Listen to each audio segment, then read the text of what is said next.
গল্পের সুর চ্যানেলে আমি রোমানের উপর এখন আপনাদের পড়ে শোনাব শৈলজা নন্দ মুখোপাধ্যায়ের লেখা একটি গল্প, ভাই ভাই।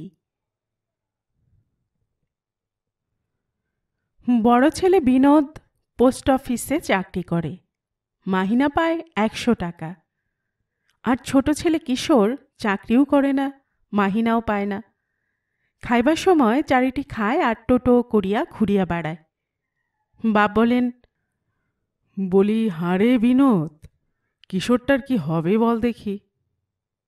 বিনোদ বলে, হবে আর কি, শেষে খেতে পাবে না।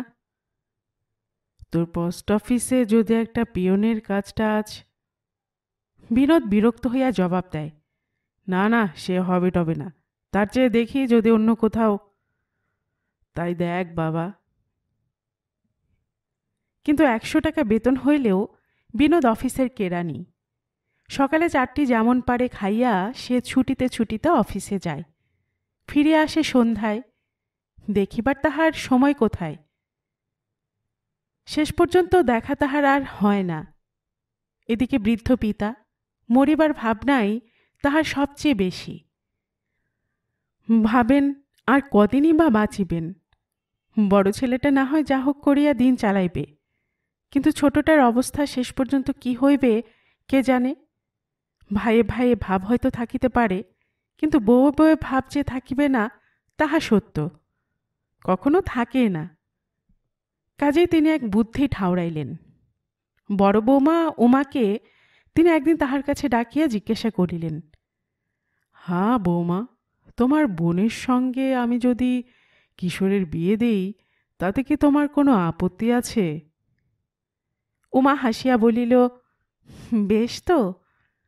শ্বশুর বলিলেন, তাহলে তুমি মা কালই তোমার বাবাকে একখানি চিঠি লিখে দাও, তিনি যেন একটিবারটে এসে আমার সঙ্গে দেখা করেন। উমা ঘাড় নাড়িয়া বলিল, দেব। কন্যা দায়গ্রস্ত পিতা পত্র পাইয়া তৎক্ষণাৎ ছুটিয়া আসিলেন। দুটি বোন দুই যা হইয়া একত্রে ঘর সংসার করিবে, ইহার চেয়ে সুখের বিষয় আর কি হইতে পারে। শেষ পর্যন্ত তাহাই হইল। উমার বোন শ্যামার সঙ্গে কিশোরের বিবাহ হইয়া গেল। দুটি বোনই সুন্দরী, মানাইলেও চমৎকার। জগদীশচন্দ্র হাঁপ ছাড়িয়া বাঁচিলেন। এবার তিনি সুখে মরিতে পারিবেন। 5 বৎসর পরের কথা। জগদীশচন্দ্র মরিয়াছেন। উমা ও শ্যামা দুই বোনে ঘর সংসার করিতেছে। বড় বোন উমার একটি ছেলে হইয়াছে, শ্যামার সন্তানেতি এখনো হয় নাই। কিশোর তখনও বেকার। বিনোদ 150 টাকা বেতন পায়। বেতন তাহার 100 হইতে 150 হইয়াছে সুখের কথা, কিন্তু তাহার মেজাজ এখনও ঠিক তেমনই আছে। সকালে উঠিয়াই তাহার চিৎকার শুরু হয়, গেল গেল, আমার সব গেল, এই কেশোটার জ্বালায় কিছু আর থাকবার জো নেই দেখছি। এমন যদি করিস তো এবার ঘাড়ে ধরে বের করে দেব বাড়ি থেকে। বড় বউ উমা বলে, কি হলো কি গো, সকাল থেকে অমন ষাঁড়ের মতো চেঁচাচ্ছ যে? বিনোদ বলে, আমার দাঁত মাজবার মাজন কোথায় গেল? এ ঠিক ওই কেশোটার কাজ। বাবুর দাঁত মাজবার মাজন দরকার হয়, তাকে কিনে আনতে বলো। বড় বউ তাহার কাছে গিয়া দাঁড়াইল, বলিল, এই নাও তোমার মাজন, আমি নিয়েছিলাম। মিছিমিছি ঠাকুরপোকে সব কাজে দোষ দাও কেন বলো তো? বিনোদ লাফাইয়া উঠিল, দেব না? বিধবা মেয়ের মতো আর কতকাল আমার অন্ন ধ্বংস করবে শুনি? কোথায় সে? উমা বলিল, বাজারে গেছে। বলিয়া সে তাহার কাছে আগাইয়া গিয়া চুপি চুপি কহিল, হ্যাঁ গা, অমনি করে যে চেঁচিয়ে চেঁচিয়ে কথাগুলো বলছো, শ্যামা কি মনে করবে বলো দেখি? বিনোদ হো হো করিয়া হাসিয়া উঠিল, বাবা খুব চালাক লোক ছিলেন বুঝলে বড় বউ, এই জন্যই তোমার বোনের সঙ্গে ওর বিয়ে দিয়ে গেছেন। হতো ওর অন্য মেয়ের সঙ্গে বিয়ে, তো এতদিনে দেখতাম তুমিও ওকে ঘাট ধরে বের করে দিয়েছ বাড়ি থেকে। উমা বলিল, ওগো, তোমার দুটি পায়ে পড়ি, তুমি চুপ করো। যখন তখন মানুষকে আর এমন করে কথার গঞ্জনা দিও না। বিনোদ তখনকার মতো চুপ করিল বটে, কিন্তু সে আর কতক্ষণ। খাইতে বসিয়া আবার সে লাফাইয়া উঠিল।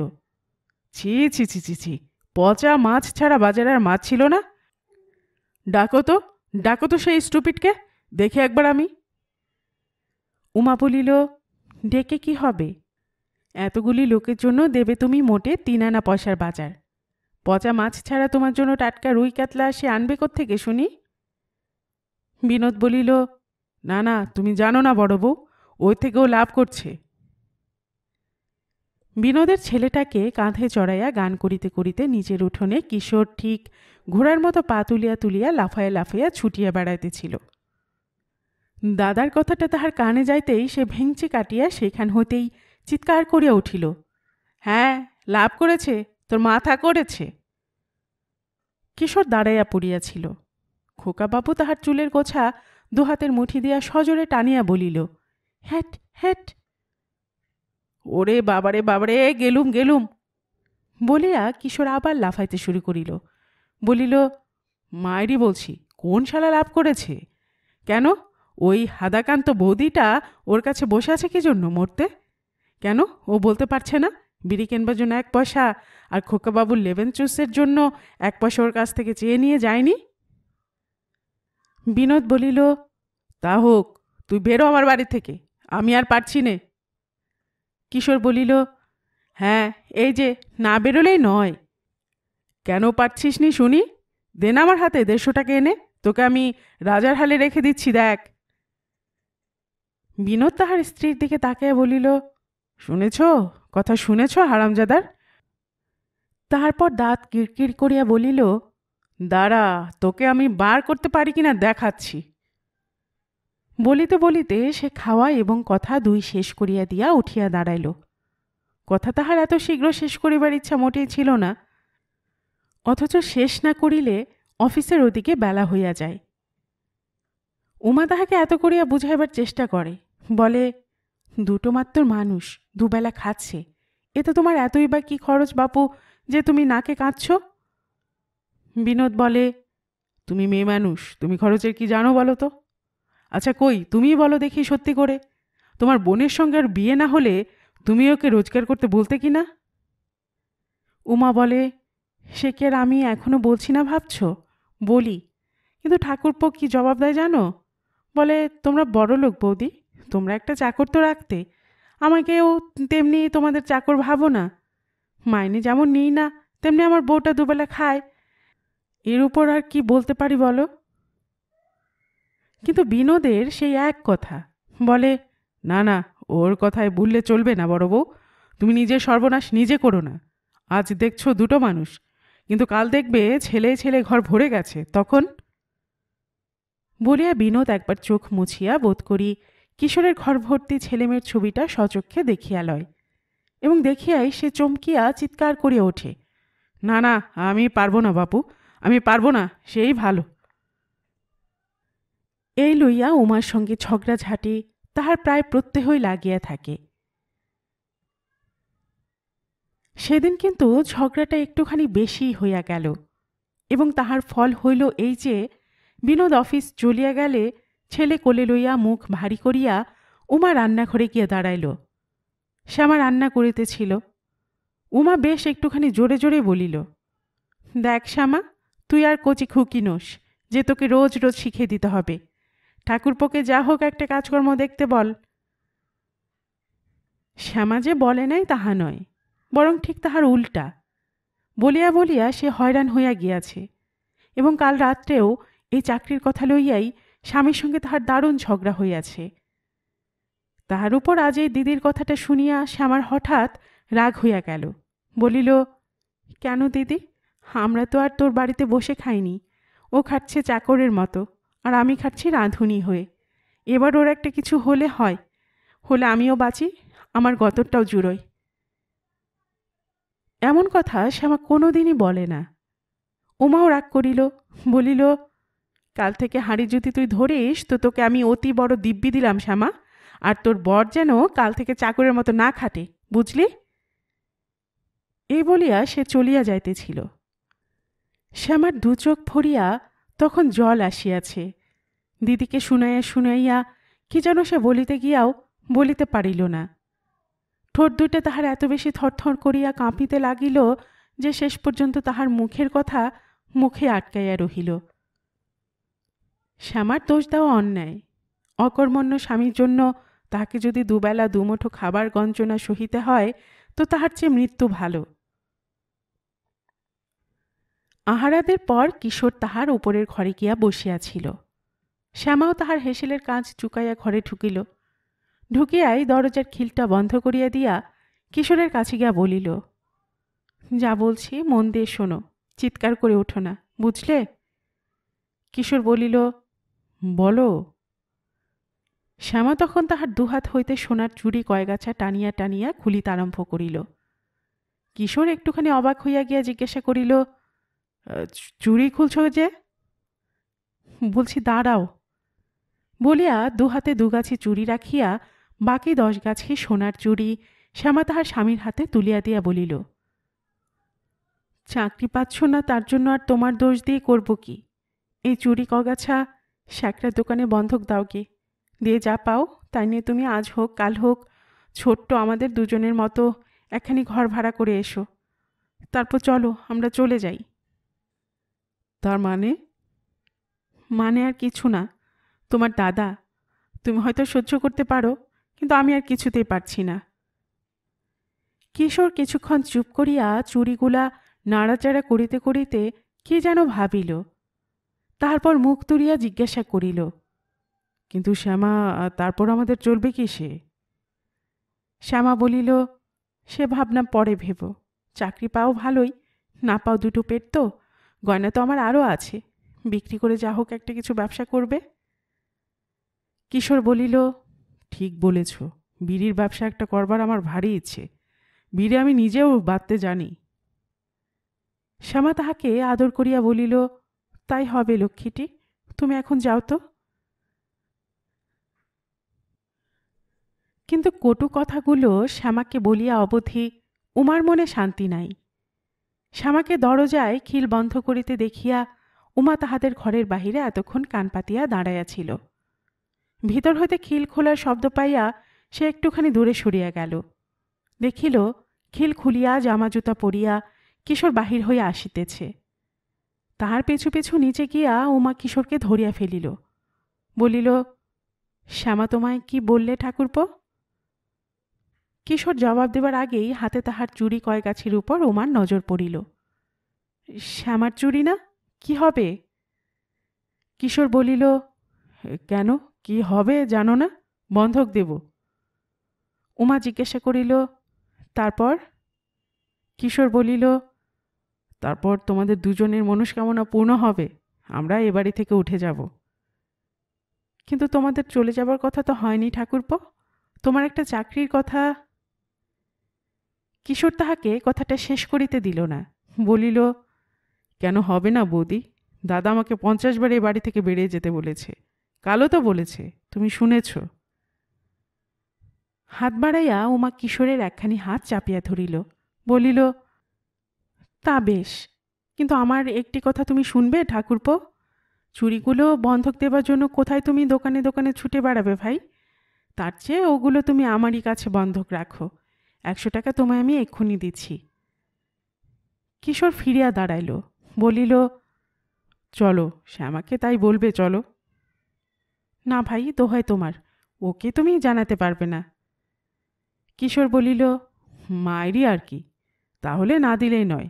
শেষে বলবে, কই আমার কাছে তো চুড়ি তুমি রাখোনি ঠাকুরপো।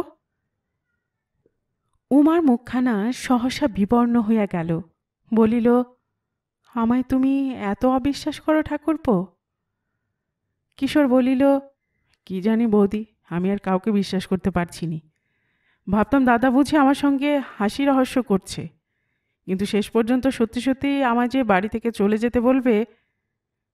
বলিতে বলিতে চোখ দুটি তাহার ছলছল করিয়া আসিল, এবং সে আর মুহূর্ত মাত্র অপেক্ষা না করিয়া একরকম ছুটিয়াই সেখান হইতে বাহির হইয়া গেল।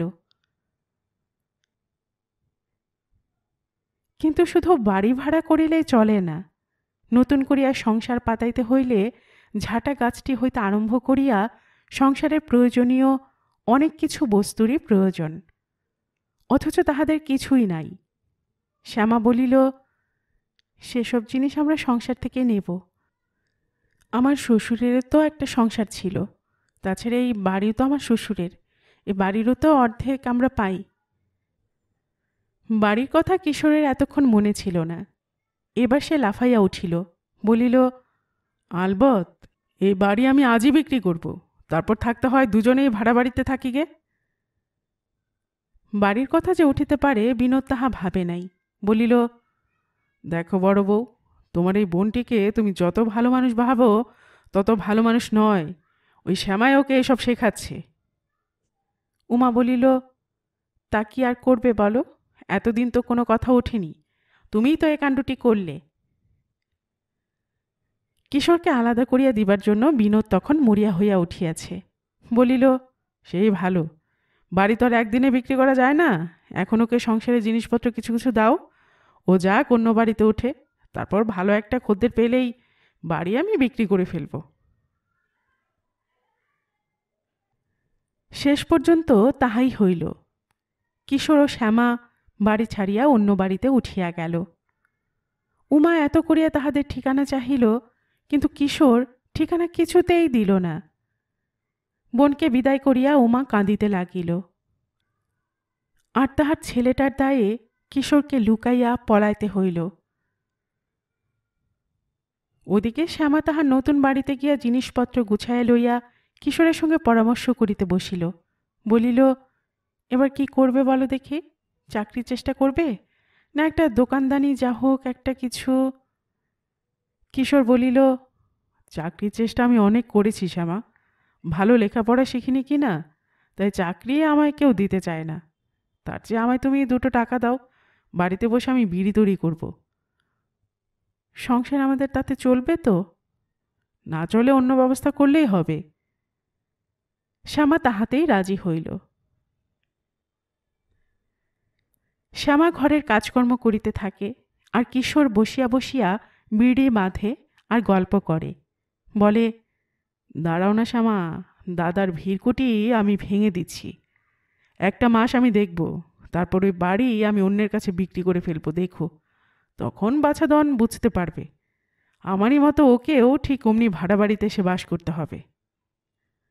শ্যামা বলে, তাই করো, বাড়ি তো কারো একার নয়, যে টাকা তুমি পাবে সেই টাকা দিয়ে আমরা একটা ছোটোখাটো বাড়িও তৈরি করে নিতে পারবো।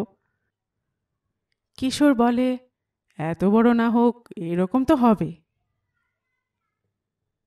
তাহার পর কেমন বাড়ি হইবে তাহারই জল্পনা কল্পনা চলিতে থাকে।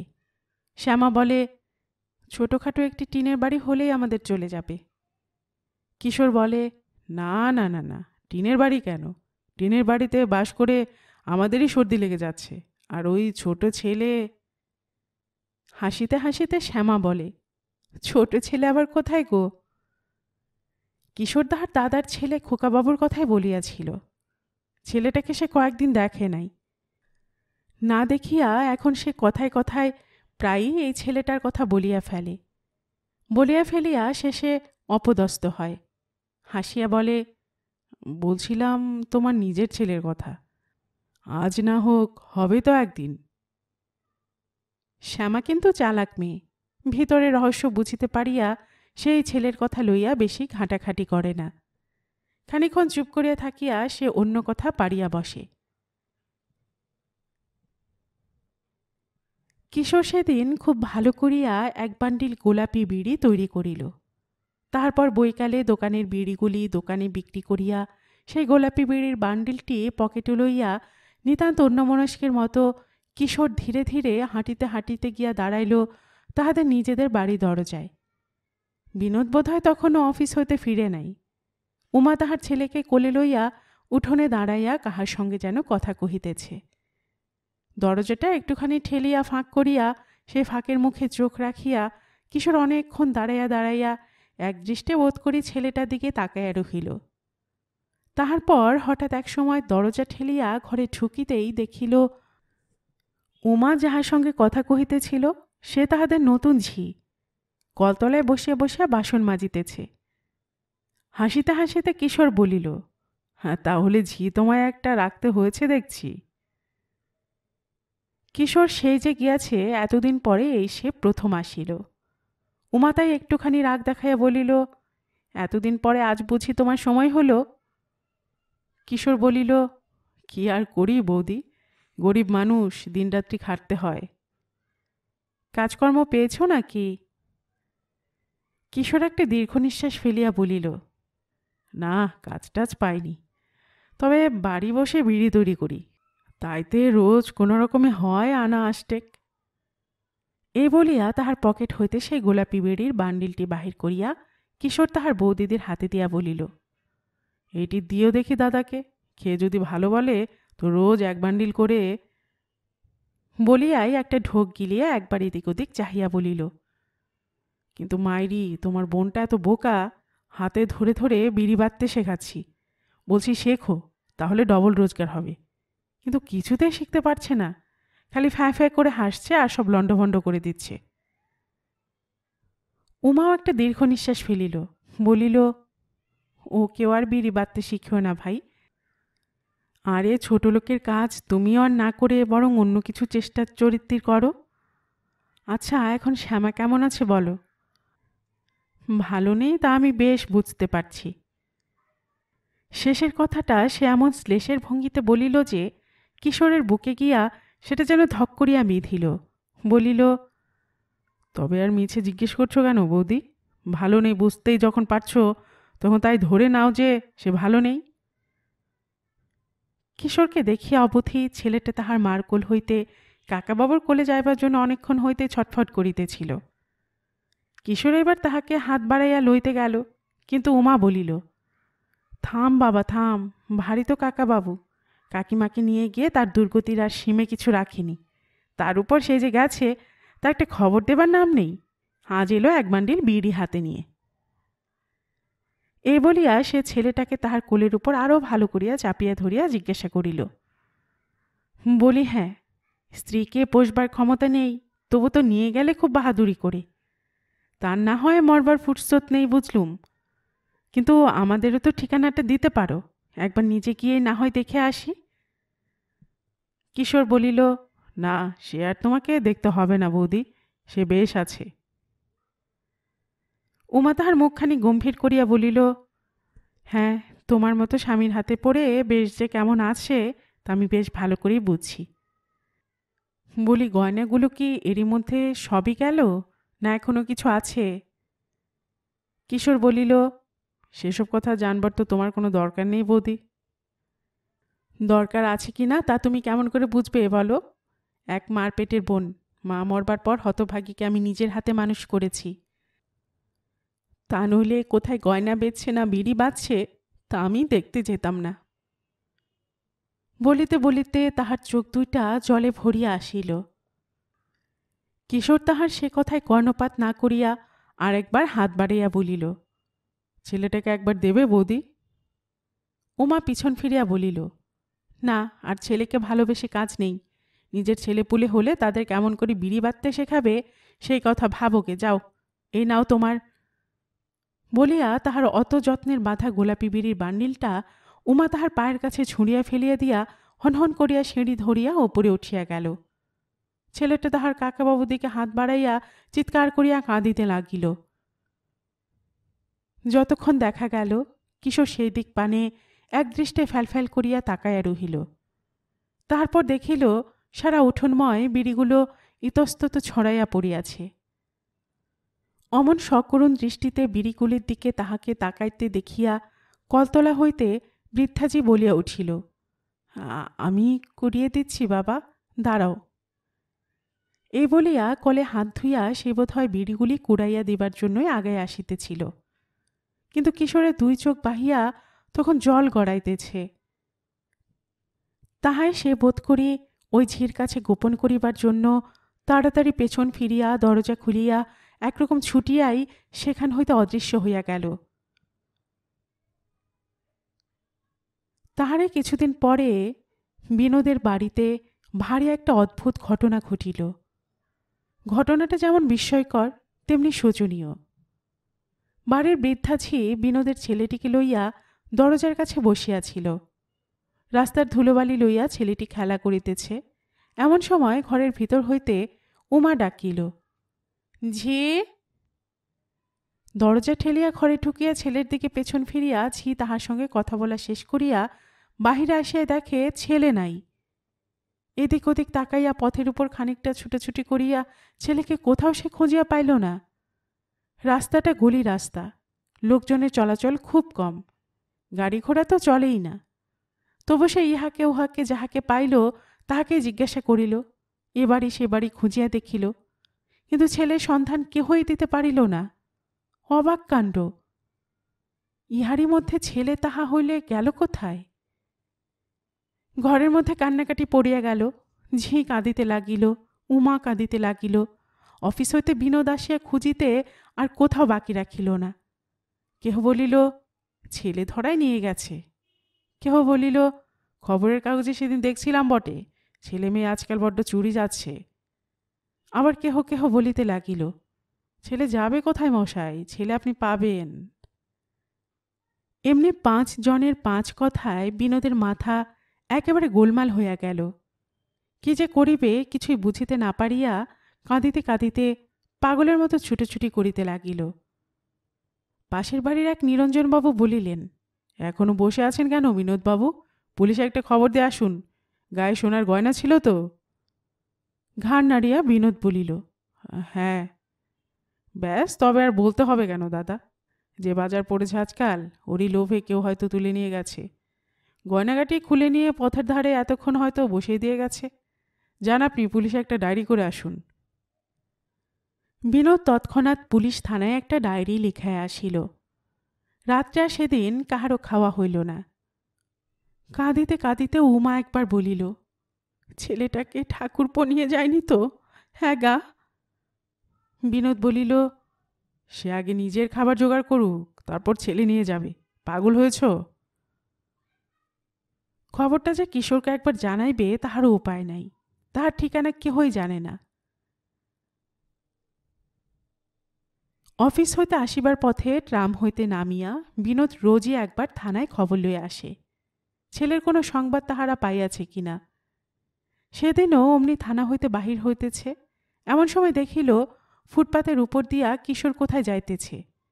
তাড়াতাড়ি ছুটিয়া তাহার পশ্চাতে গিয়া বিনোদ ডাকিল, কেশো। কিশোর পেছন ফিরিয়া দাদাকে দেখিয়াই হাসিতে লাগিল। হাসছিস যে বড়, এদিকে আমার যে সর্বনাশ হয়ে গেছে তার কিছু খবর রাখিস হতভাগা? কিশোর তেমনি হাসিতে হাসিতে জবাব দিল, কি সর্বনাশ? বিনোদ বলিল, খোকাকে কে চুরি করে নিয়ে গেছে। কিশোর তখনও হাসিতে লাগিল, তাই নাকি? হাসি দেখিয়া বিনোদের কেমন যেন সন্দেহ হইল। দৃঢ় মুষ্টিতে কিশোরের একখানা হাত সে চাপিয়ে ধরিয়া বলিল, তুই জানিস তাহলে? বল কোথায় আছে। কিশোর ঘাড় নাড়িয়া বলিল, আমি জানি না। বাহ, আমার সঙ্গে তোমার কিসের সম্বন্ধ? বিনোদ বলিল, শোন তবে, এদিকে আয়। বলিয়া টানিতে টানিতে বিনোদ একরকম জোর করিয়াই তাহাকে থানার ভিতর ঢুকাইল। জমাদার সাহেব মুখ তুলিয়া জিজ্ঞাসা করিলেন, কি খবর বিনোদবাবু? কিশোরকে দেখাইয়া বিনোদ বলিয়া উঠিল, আমার ছেলের খবরে জানে, ধরুন একে, নইলে পালাবে। জমাদার সাহেব তৎক্ষণাৎ একজন হিন্দুস্তানি সেপাইয়ের দিকে ইঙ্গিত করিতেই টপ করিয়া আগাইয়া গিয়া কিশোরকে সে ধরিয়া ফেলিল, এবং শুধু ধরিয়া ফেলিয়াই ক্ষান্ত হইল না, আরেকজন সেপাই দড়ি আনিল, হাতকড়া আনিল, এবং সেসব দিয়া কিশোরকে তাহারা উত্তম রূপে বন্ধন করিয়া রুলের গোতা লাগাইয়া জিজ্ঞাসা করিল, বল এবার, ছেলে কোথায় আছে? কিশোর তখনও হাসিতেছে। বিনোদের মুখের পানে তাকাইয়া বলিল, ছেলে তোমার চাই? বিনোদ জবাব দেবার আগেই জমাদার সাহেব দাঁত মুখ খিচাইয়া তাহাকে মারিতে উঠিলেন। বলিলেন, চল সোর, ছেলে কোথায় রেখেছিস বের করে দিবি, চল। কিশোর আবার জিজ্ঞাসা করিল, ছেলে তোমার চাই? বিনোদ হেট মুখে পায়চারি করিতে করিতে কি যেন ভাবিতেছিল, মুখ তুলিয়া বলিল, হ্যাঁ চাই চাই। কোমরে দড়ি ও হাতে হাত করা। কিশোরকে ঘিরিয়া 2-3 জন সেপাই আগে আগে চলিল, পশ্চাতে বিনোদ ও জমাদার সাহেব। বিনোদের মুখে কথা নাই। কিশোর আগে আগে পথ দেখাইয়া যেখানে তাহাদের লইয়া গেল, কোনো ভদ্রলোক সেখানে বাস করে বলিয়া মনে হইল না। সন্ধ্যায় তখন পথে পথে গ্যাসের আলো জ্বলিয়াছে। পাশে একটা মাঠের উপর দিয়া নোংরা বস্তির একটা অতি সংকীর্ণ পথ। পুলিশ কনস্টেবল দেখিয়া চারিদিকে তখন লোক জড়ো হইয়া গিয়াছে। অতি কষ্টে জনতা সরাইয়া ছোট্ট একটা খোলার বস্তির মধ্যে তাহারা প্রবেশ করিল। দরমার বেড়া দেওয়া ছোট্ট একটি টিনের ঘর। তাহারই দাওয়ায় অন্ধকারে মনে হইল একটি মেয়ে যেন লণ্ঠন জ্বালিতেছে আর বলিতেছে, দাঁড়া বাবা, আলোটা কি জ্বেলে নেই, তারপর ঘোরা খেলব, দাঁড়া, বিরক্ত করিস নে। হ্যারিকেনের আলো জ্বলিয়া উঠিতে দেখা গেল যে মেয়েটি আলো জ্বালিতেছিল সে আমাদের শ্যামা। আর যে ছেলেটি পিঠে জড়িয়া কচি কচি দুটি হাত দিয়া তার গলা জড়াইয়া ধরিয়াছে, তাহারই জন্য যত কিছু, নিরুদ্দিষ্ট খোকাবাবু। উঠোনে লোক দেখিয়া অবাক হইয়া গিয়া শ্যামা বলিয়া উঠিল, কে? বলিয়াই সেই দিক পানে তাকাইতেই দেখে হাতে হাত করা, কোমরে দড়ি বাঁধা তাহার স্বামী, সঙ্গে বিস্তর লোকজন। ব্যাপারটা সে প্রথমে কিছুই বুঝিতে পারে নাই। পরে যখন দেখিল বিনোদ তাহার কাছে আগায় আসিয়া ছেলেটাকে কোলে তুলিয়া লইয়া দাঁড়াইয়াছে, তখন আর কোনো কথাই বুঝিতে তাহার বাকি রইল না। নীরবে সেখানে দাঁড়াইয়া দাঁড়াইয়া সে থরথর করিয়া কাঁপিতে লাগিল। খোকাবাবু কিন্তু তাহার বাবার কোল হইতে কাকাবাবুর কোলে যাইবার জন্য হাত বাড়াইয়া কাঁদিতে শুরু করিয়াছে। নির্বোধ শিশু, জানে না যে তাহার কাকাবাবুর হাত দুইটা শক্ত লোহার কড়া দিয়া বাঁধা, কোলে লইবে কি, তখন তাহার নড়িবার শক্তি নাই। নিরুপায় কিশোরের চোখ দিয়া তখন দরদর করিয়া জল গড়াইতেছে। চোর ধরা পড়িয়াছে ভাবিয়া পাশের একজন সেপাই কিশোরের পেটে এমন জোরে এক রুলের গুতা মারিল যে যন্ত্রণায় সে একেবারে মুশড়াইয়া পড়িল। এতক্ষণ পরে বিনোদের বোধ করি তাহা সহ্য হইল না। ছেলেটাকে কোল হইতে নামাইয়া দিয়া সে সিপাইটার কাছে গিয়া রাগে কাঁপিতে কাঁপিতে চিৎকার করিয়া উঠিল, কে তোকে এমন করে মারতে বলল স্টুপিড? ও যে আমার ভাই। কথাটা মুখ দিয়া বিনোদ বোধ করিয়া উচ্চারণ করিতে পারিল না।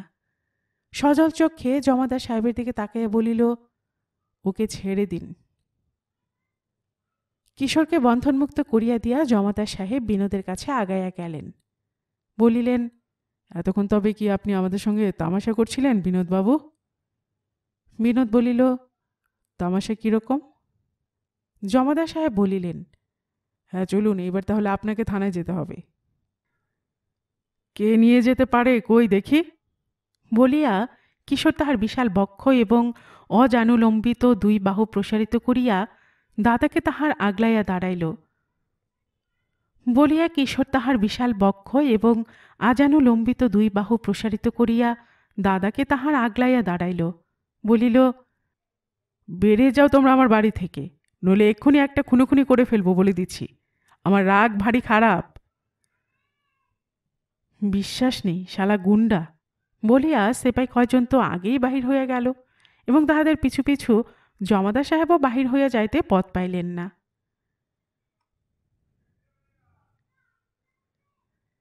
গল্পের সুর চ্যানেলে এতক্ষণ আপনারা শুনছিলেন শৈলজানন্দ মুখোপাধ্যায় লেখে একটি গল্প, ভাই ভাই। আর এতক্ষণ গল্প পাঠিয়ে আমি আপনাদের সাথে ছিলাম রোমানা নূপুর। আপনারা যারা গল্পের সুর চ্যানেলের গল্প নতুন শুনছেন, আপনাদের সুবিধার্থে একটি বিনীত অনুরোধ, যদি আপনারা আরও এমন গল্প শুনতে চান তবে নিচে সাবস্ক্রাইব বাটনে একটি ক্লিক করে রাখুন ও একটি লাইক করে রাখুন। এতে এই চ্যানেলের ভিডিওগুলি খুঁজে পেতে আপনাদের সুবিধা হবে। আর পাশে থাকা বেল বাটনটি চেপে রাখুন যাতে নতুন কোনো গল্প দেওয়ার সাথে সাথেই আপনাদের কাছে নোটিফিকেশন চলে যায়। সবসময় সবাই খুব ভালো থাকুন, সুস্থ থাকুন ও আনন্দে থাকুন, এই প্রার্থনা রইল।